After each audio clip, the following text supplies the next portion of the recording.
an original. From Story Studio Network. Once around the park, James, and don't spare the horses.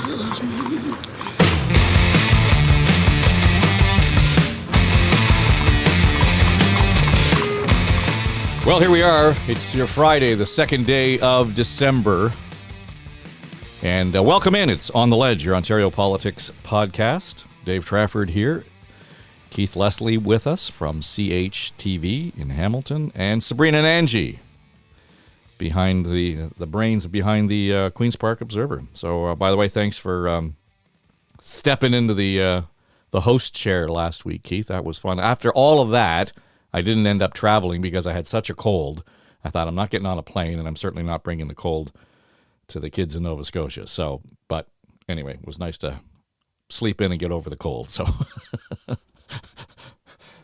but we're heading down this today, so later today. So things are relatively back to normal. I don't know where you want to start with the. I know I heard you just giddy last week, Sabrina, about the idea of the Auditor General reports coming out. The Auditor General reports coming out. And there was plenty in it, as you both point out. And typically there's lots in there. And I love the phone book of fail kind of label you stuck on it. What was your biggest takeaway from the AG's report? For me, I mean, I'm actually still going through it. This thing is like over 1,000 pages, and that's kind of where you find the goodies, is like going through it line by line. So that's how I'll be spending my weekend. I know a lot of the COVID stuff, doctors getting paid more than nurses to administer vaccines, not quite, applying, the rules for determining hotspots, consistently. Wasted vaccines, that type of thing. I know that got a lot of headlines, but the biggest thing to me was kind of the anti-money laundering stuff that was going on at casinos, because it was kind of cool to see Bonnie Lysyk, a rather, I don't know if I can say boring, but I just can't think of another word for it. Like, her reports are rather dry for all the, juicy government waste that she points out. Like, the wording of it is kind of dry, and it's our job as reporters to kind of make that more exciting and, tell people what's important about it. But she kind of has this like, very monotone presentation when she's talking about, sending in undercover mystery shoppers and like basically doing this sting operation at casinos, which actually, even though the cops essentially told her, please cease and desist, this is wasting police resources, she actually did find out that, some of the undercover agents that went in were able to make off with money and checks when they didn't show any proof of winnings. I thought that was actually like hugely scandalous and, a big issue for casinos, and also the highway stuff too. Obviously Lysyk said that she didn't really see any proof of political interference, but there was a lot of changing in transit priorities, including, the controversial 413 and Bradford bypass that were, moved up the list to be high priority, kind of against the advice of, the ministry's engineers and top staff. So I think that was probably the big points for me. Well, the casino stuff is fascinating. I'll get back to it. I think the thing Sabrina said off the top, paying doctors 5 times as much as they paid nurses and pharmacists to administer the vaccine, when most vaccines are administered by great nurses and pharmacists. This was a real slap in the face to nurses in particular, especially after, all the problems with Bill 124 and the 1% wage cap. And we'll get to 124 being defeated, by the way. We'll get to that eventually. But in the auditor's report, not only did I find that the attempted sting operation, sending undercover people in to try and get the casinos to give them cash or give them a check for cash that they brought in, ostensibly laundering money. Casino Windsor, run by Caesars, they, of course, spotted these people right away, called the cops. These people are now barred for life from going into casinos because they were, the cops were really angry with the Auditor General for this. And the Premier as well, and even the former Premier, Kathleen Wynne, they all said, she's engaging in what they call mission creep, expanding her mandate way beyond what it should. And I think this is one area, a lot of people, what on earth is she doing sending in undercover agents at casinos? Surely if money laundering is going on, that's up to the police to discover. So that seemed really, really going beyond her purview. But at the same time, which was absolutely in her purview, was Ontario Lottery and Gaming renegotiated the contracts with all the private operators of casinos, Caesars and all the others. They're all privately operated now. The Liberals privatized it as part of their modernization plan for the casinos. They renegotiated all their contracts because they were losing money during COVID when they couldn't operate. They renegotiated them down like over $3 billion. Who does that? Why, so what if they were going to go bankrupt? These are huge, as the Auditor General pointed out, these are huge companies with massive backings in other areas. They weren't going to go bankrupt. They were going to hurt for a while for sure, but they weren't going to go bankrupt. And the government literally just gave them billions of dollars back. I don't understand why they would have done that. And she also noted in the auditor's report that there seems to be a lot of question about the amount of the iGaming profits and just where it's going. So she's going to have to look at it. It's very new, but it's still, there's a lot of money being wagered there, and they don't really know what's going on. As I say, this sting operation was just, I think, stunning that an auditor's staff, as someone said to me, they don't have enough to do. If they're sending people out to undercover casinos to try and do money laundering, that's clearly a police job. And it adds and enforces the criticism that the government, and now even the Star and the Sun were both criticizing the Auditor General for going that far, for doing this. So it negates a lot of the good work she's doing when she does something like this, which is clearly, as they like to say, mission creep. Let me argue that she doesn't do good work. I don't find any value in anything that an Auditor General puts on the table. Show me one thing that Kevin Donovan hasn't done that's got more results in terms of affecting government policy and how our money is spent versus what the AG has put on the table. One thing that has been so monumental that it has changed the course of government. I don't see it. We can have this long list, and I know it's fun in the gallery to be talking about this because we can, kind of put it up as the accountability questions. But there's no outcome here that we can point to and say, if you don't do this or don't fix this, here are the results. So and the money that agencies end up spending, whether it's hospitals or schools or whatever agency that they're looking into, to accommodate the AG and the staff, because you have to. They want documents, they want information on the operations of whatever it happens to be. They have to actually put staff on that to go and do that. So the cost of the AG is extraordinary. Where's the audit there? I just think, I get it. I like that it's this time of year. There's not a lot to talk about politically, and it's just good fodder for, sitting on the park bench and bitching about government. But I don't get why we even need the AG, because I don't understand what the outcome is. Where's the accountability in what she has to say? If government doesn't follow through, what happens? Governments don't get defeated over it. And we certainly have seen year over year the reports come out and governments get reelected on it. So I don't know. I'm not suggesting we shouldn't have some level of accountability here, John, but at the same time, wow. Yeah, but if she's a joke, as she has been for the last many years, like, why would a government take her seriously? I mean, how many times have we been on this podcast when she's come out with stuff and it's kind of like, are you kidding me? Really? I mean, going in, 3 months into the pandemic, and looking back during the pandemic and sort of saying, when you were 3 months in, you didn't know what you were doing. I mean, for God's sake, there's so many. Yeah, I mean, we talked about that, her reevaluation of how the government calculates its money, even though there was an outside, group that basically said you're wrong, and she, said no, and she's been there for 10 years, and it's almost as if they have somebody in that office who looks for the shiny thing to put in the window. Now, there may be other things within the report, as Keith has pointed out, that are worth looking at, but there's always this clickbait headline that she deals with. And the rest of the legislature doesn't take her seriously. The premier doesn't take her seriously. In fact, some of the institutions she talked about pulled out reports that had been previously issued that said, look, we're already implementing this stuff. So I will be glad when she goes.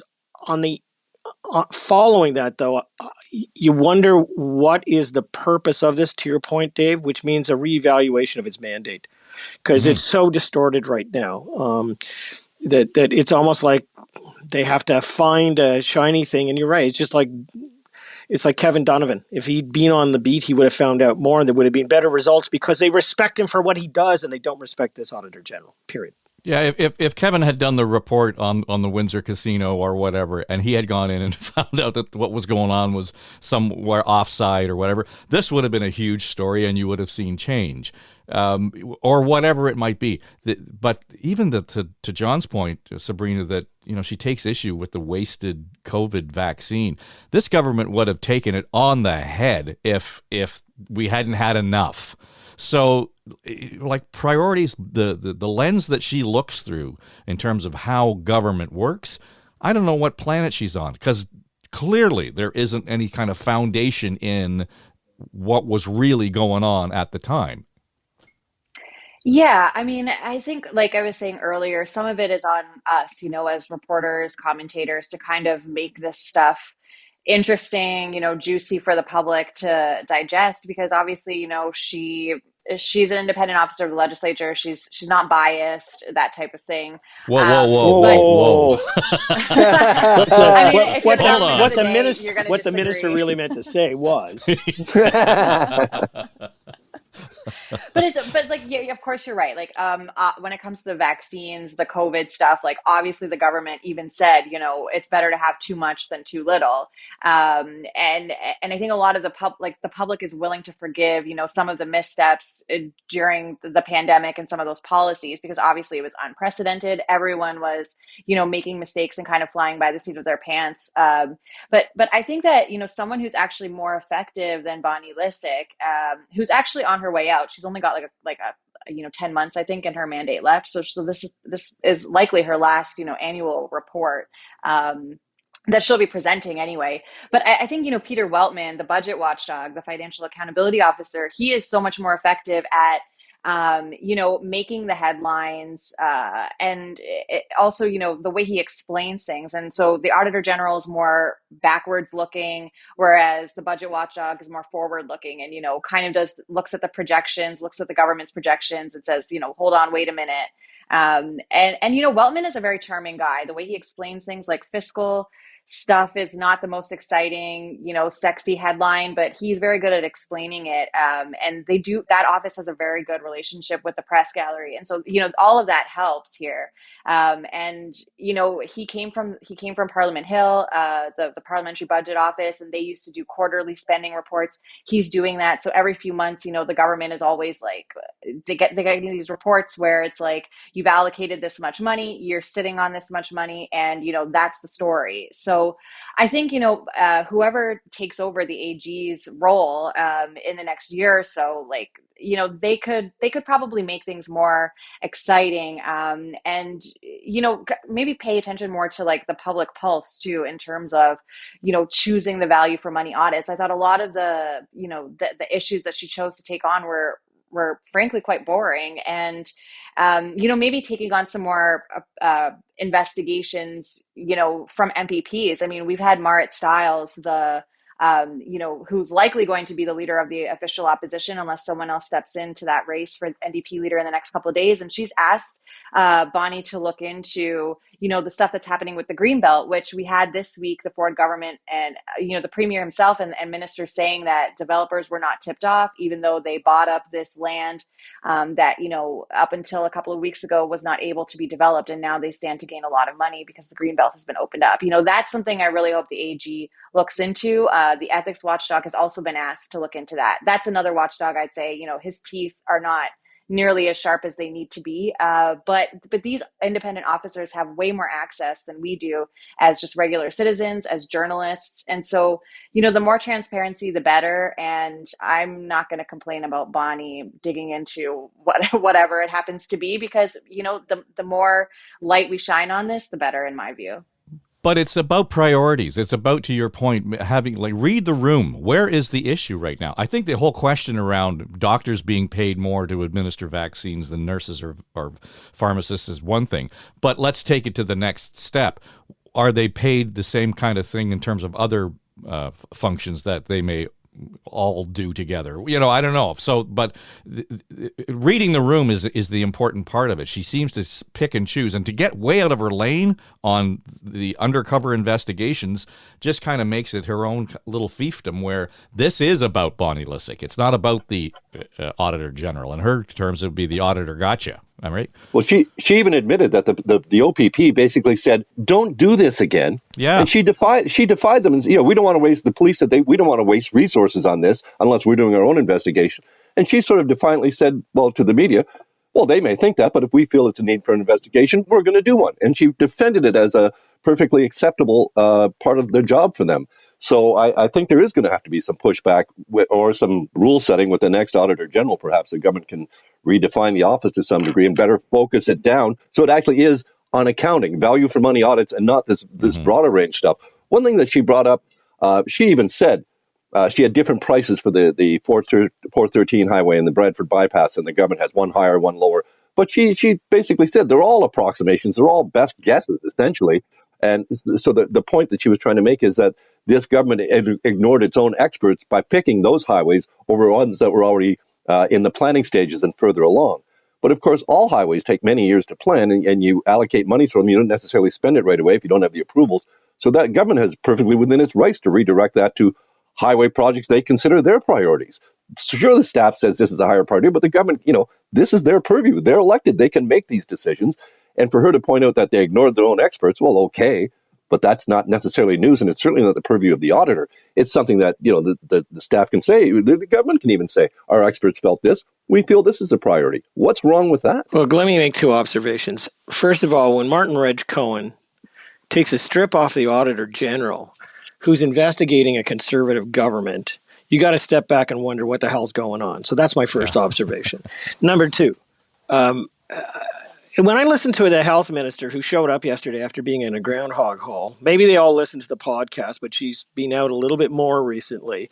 She kept saying to the reporters who asked him the questions, Sabrina, correct me if I'm wrong, it was, we have no evidence that nurses have left the profession, which is not the question. The question is whether or not they have gone to the privatized side and they're charging back on the government and they're making $110 an hour instead of somebody who stays within the system, which is a perfect area for the Auditor General to be involved in, right? Like, isn't that kind of what you do? You go in and you kind of say, well, you're not paying them this much, so you're over here, which means that you're overpaying them an extra $50 an hour unless you kept them in the system and you had your, the regular raises going on. Again, it seems to me that your priorities of what you're picking have to be substantive enough for governments to take you seriously. And we're all old enough on this podcast to remember that there have been serious auditor generals who have come in with reports, both federally and provincially, that have rocked the foundations of government, and they've done some changes. I think as a bit of a segue into the healthcare debate, there's a whole lot going on over there that you could be into rather than sticking needles in people's arms. Well, and let's just riff off the whole question of what Jones had to say, the health minister. And the quote was, she has not seen a massive exodus of nurses leaving the profession. What a ridiculous statement to make. No one's leaving the profession. They're just moving over to a place where they get paid more money.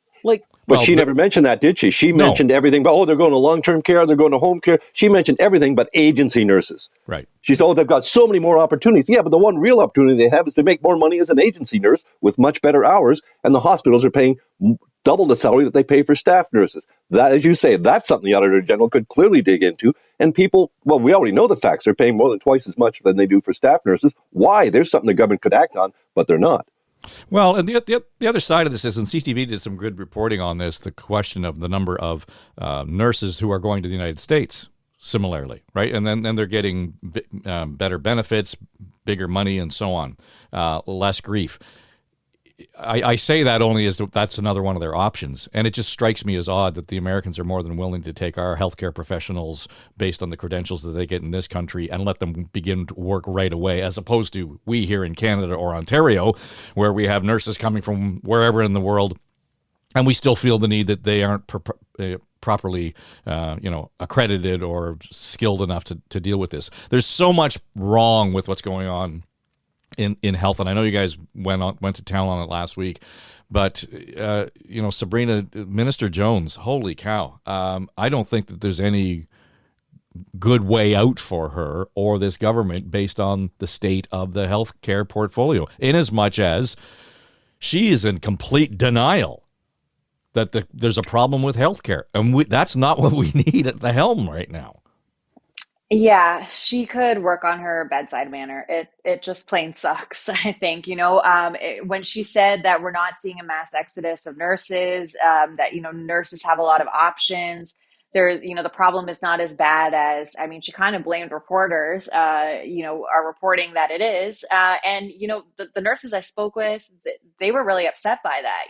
They're saying she's being dismissive. It was really hurtful, and she's out of touch essentially. I thought it was interesting, a little bit ironic that they had, Jones and Ford had their press conference at the UHN this week, and the hospital CEOs were asked, like, what's your vacancies right now?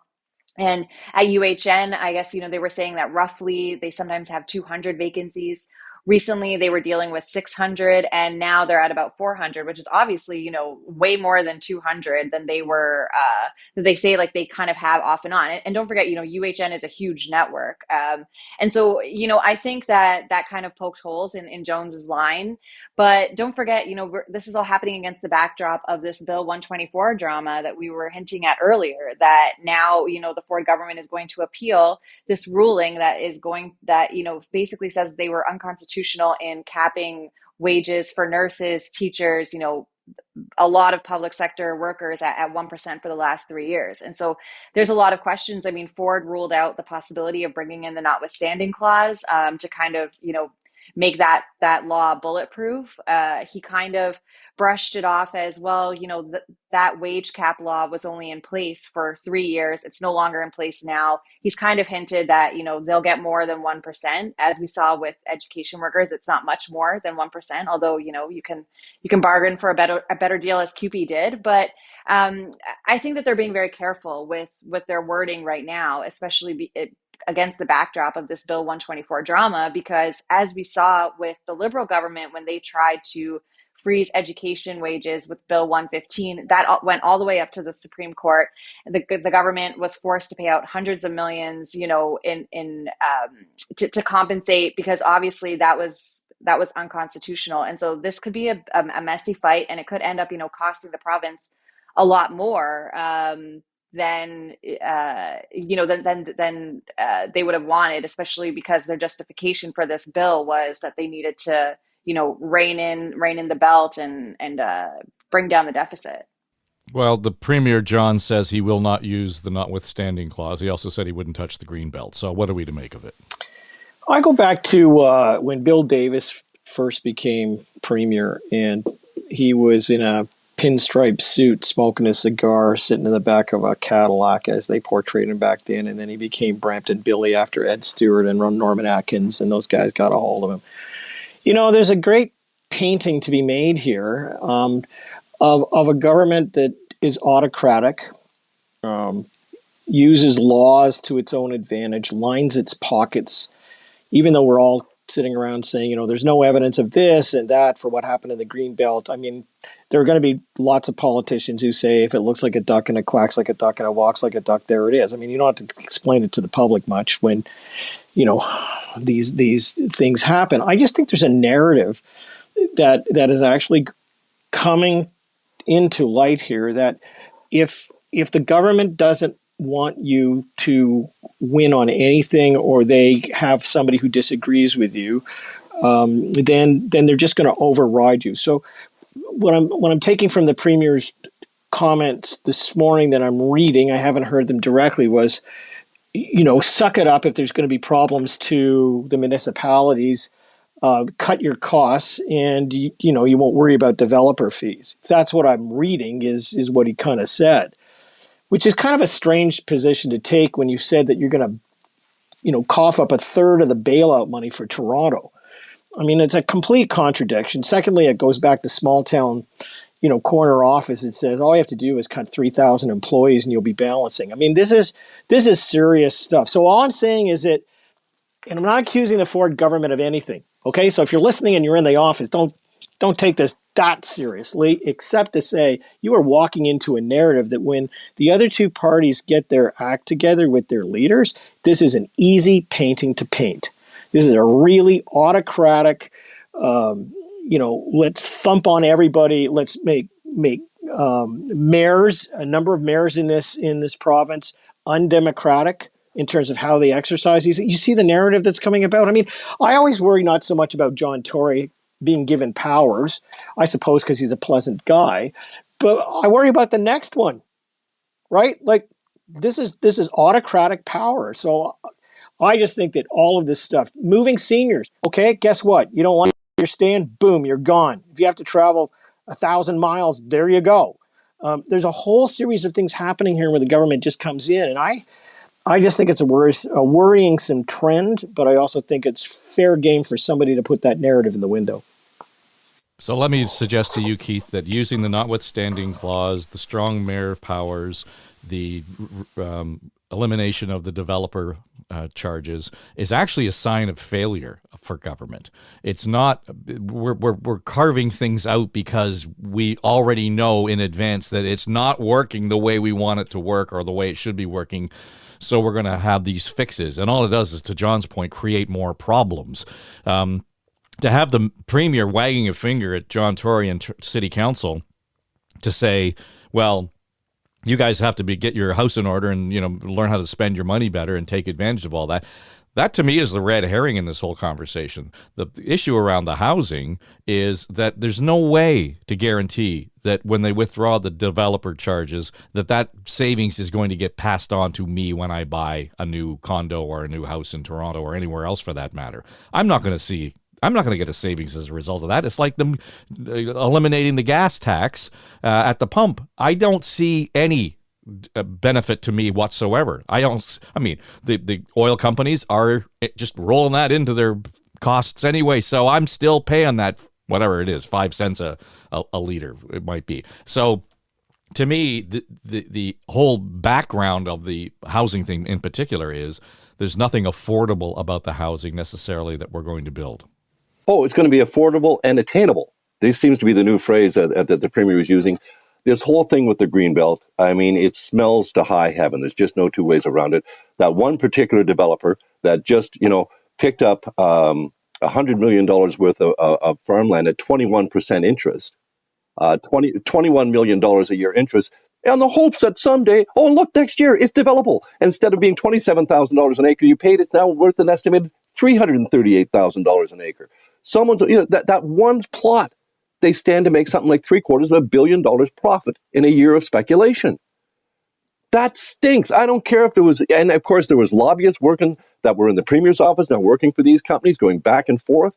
They don't seem to have even stuck to the 12-month no lobbying rule. There seems to be a lot here, and yet, even the Auditor General said no signs of interference. There's clearly political donations going to the Tories, but that doesn't necessarily mean you get rewarded with contract. Somebody knew something here. Clearly, someone was told something. And I think it goes back to that video from before the 2016 election where Doug Ford was there, or the 2018 election, where Doug Ford was there, caught on tape telling the developers, I'm going to open up the Greenbelt.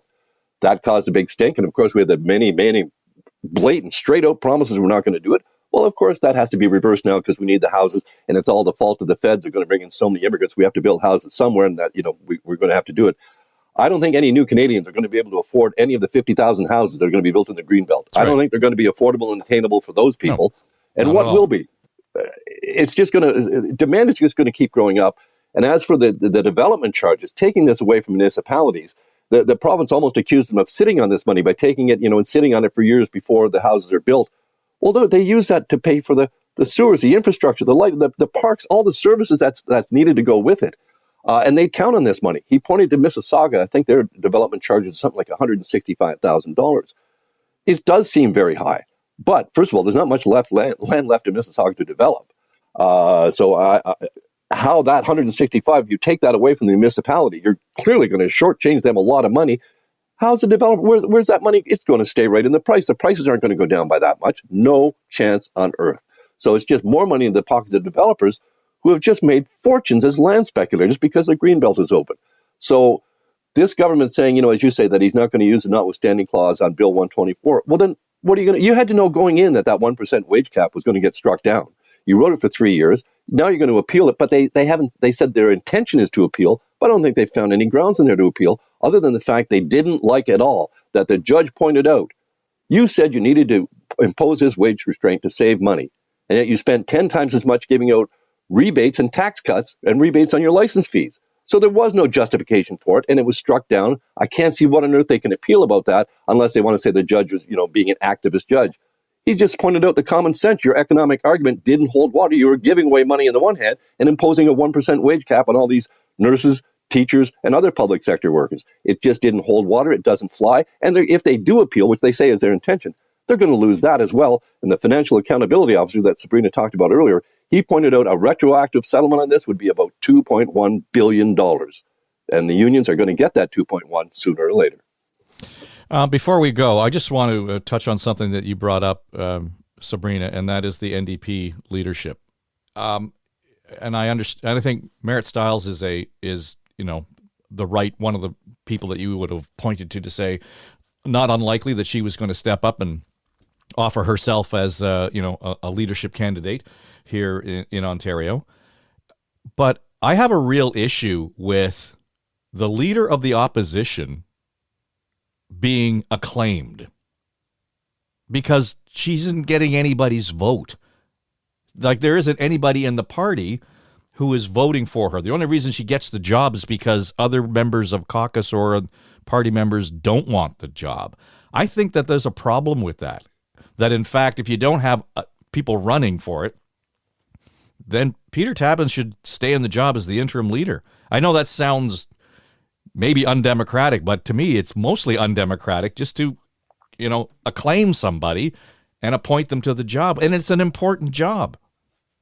Yeah, you're absolutely right. And I actually think it's unfortunate for both Marit and the NDP as a party. And, obviously it's, on the surface, undemocratic, but it's not like political parties are, the most democratic to begin with. They kind of operate as private entities. It's not like, a general election. The rules are much different, but this is a huge loss for the NDP because, it's kind of boring. Just, Marit's going to be, there's going to be a coronation for her essentially. They're going to lose out on tons of headlines, press, that they would have gotten if there was some type of contested race here. They could lose it out on new memberships because leaders need to sign up new members to get them to vote for them when the time comes. Also donations too. This is a huge missed opportunity, I think, for the NDP, and even to just kind of have someone, just kind of run, just so that it's opposed in some way. I mean, that's not really easy to do. The registration fee is over $50,000. You have to get signatures from certain groups, including underrepresented groups folks from the LGBTQ community, from diverse backgrounds. So, good on Marit because she was out of the gates first and has done a lot of legwork, but, they had scheduled a leadership debate and what is she going to be there up, talking to herself? I think the Liberal leadership race is probably going to be more exciting, even though they're third place party, because that one we have more people already, talking about whether they're going to throw their hat in the race. I know you talked to Jeff Lehman before, Nate Erskine-Smith, and it's a lot longer of a runway for them. We're not going to find out the timeline for this until next spring. And of course, the NDP, that's when the NDP will be choosing their leader in early March. So there's, it's not over yet. There's still a few days. By Monday, someone could throw their hat in the ring. Wayne Gates from Niagara Falls, Sol Mamakwa from up north, they've kind of flirted with the idea of it. At this point, I think, time is running out, and it looks like it's just going to be Marit. And, she's very capable. We all like her in the press too. No she's question. Very effective. Yeah. Absolutely. But a snooze fest at the end of the day. But sure. Again, I just don't think, I think it speaks to this level of whether it's apathy or lack of any kind of engagement at so many levels. It's not just about the people who don't put their name in the hat to run. It's what does it say about the party itself, Keith? I mean, they don't need new ideas. They don't need new ideas coming in. They don't need new members coming in. This is right. This is crazy to have someone run unopposed and just get a claim to this kind of thing. It's clearly to their benefit to have a leadership race. But again, how can you debate new ideas and new direction for the party? The party needs to rejuvenate, reinvent itself. How do you do that when you're not debating against anyone? Merritt Stiles is a perfectly good, respectable, good leader and would probably, win a leadership race against any of the other possible candidates. Someone needs to come up with one. They absolutely need to have a leadership race where you can have some debates. People would, as Sabrina pointed out, you get coverage all through those races. And then if she's just acclaimed as NDP leader come Monday, I'll tell you, at Christmas time, 95% of the people in Ontario would not be able to name the NDP leader for you. That's right. Yeah. Yeah. So, John, let me suggest to you that this goes back to the election where the Tories made deep inroads in traditional NDP areas, i.e. outside of Toronto. So Northern Ontario, where, you saw members of the New Democratic Party losing, Tories picking up pace there. You don't have those voices. All we've got are the voices within Toronto. So, for example, even if Peter Tabbin said he wanted to run for the leadership, well, he's cheek to jowl with Stiles because they're both Toronto MPPs. It just becomes the Toronto party now. It tells me that they have lost their way in terms of defining themselves around a core or a base in the province. Yeah, it may be that lots of them are fatigued and they just want a leader out. The other thing was that Andrea didn't exactly rejuvenate the party, on her way out the door. It's also the case that you need a leader to rejuvenate the party when she comes in the door, and they've got time to do it. Look, I think that the last election campaign, people didn't come out to the polls and vote because they felt that they didn't have a choice. Okay, so I don't think it was an attack on democracy. It's kind of like, oh Jesus, we've just got through COVID. It's between Tweedledum and Tweedledummer for the opposition parties. I'll just take what I have and stay at home. As I said, I'll go back to this. The narrative's going to be quite different. I mean, you've got nurses and municipalities who can find common ground. You have people who are environmentalists, and you have people who are even, leaders in other fields who are going to take umbrage to this government. Don't count on the alliance that you have with the unions because, as you saw, it's paper thin and it can change. So I think in some ways you're right. 95% of people won't know who the leader of the NDP is, but I could challenge you right now and say that 95% don't know the name Del Duca either. So, let's give it a little bit for her to come in and rejuvenate the party. And you're right, Sabrina, they've missed the opportunity to sign up a whole bunch of members and get going. But what they have on their side right now is a new cut at new issues. And I think the narrative is an easy picking one. And it's just a matter of time before, one of the opposition parties in place starts to play it out. Well, we were saying that all the way through COVID, and nobody seemed to pick up the ball and run with it there. So I'm not sure even where the finish line is at this point for any of them. But yeah, let's see what happens next week, and we'll be back at it. I guess next week is the final week for the legislature. Is that they rise for the break, and we will do the same. So in the short term, thanks for being here. And by the way, if you are one of the original listeners to this show when it started, you are officially a podcast pioneer. I'm just telling you. Seriously, I just got this research from Jeff Fiddler at Signal Hill. What a great name! Yeah, great. You used to work with him at Angus Reid. Yeah, and he's a great guy. But they're doing some really deep dive research into podcasting, and so if you are one of the original listeners to On the Ledge, which was the writ race, John and I started it with the election in 2018. You can count yourself as a podcast pioneer, and we appreciate you taking time and investing your time weekly with us here on the Ledge. It's your Ontario Politics Podcast.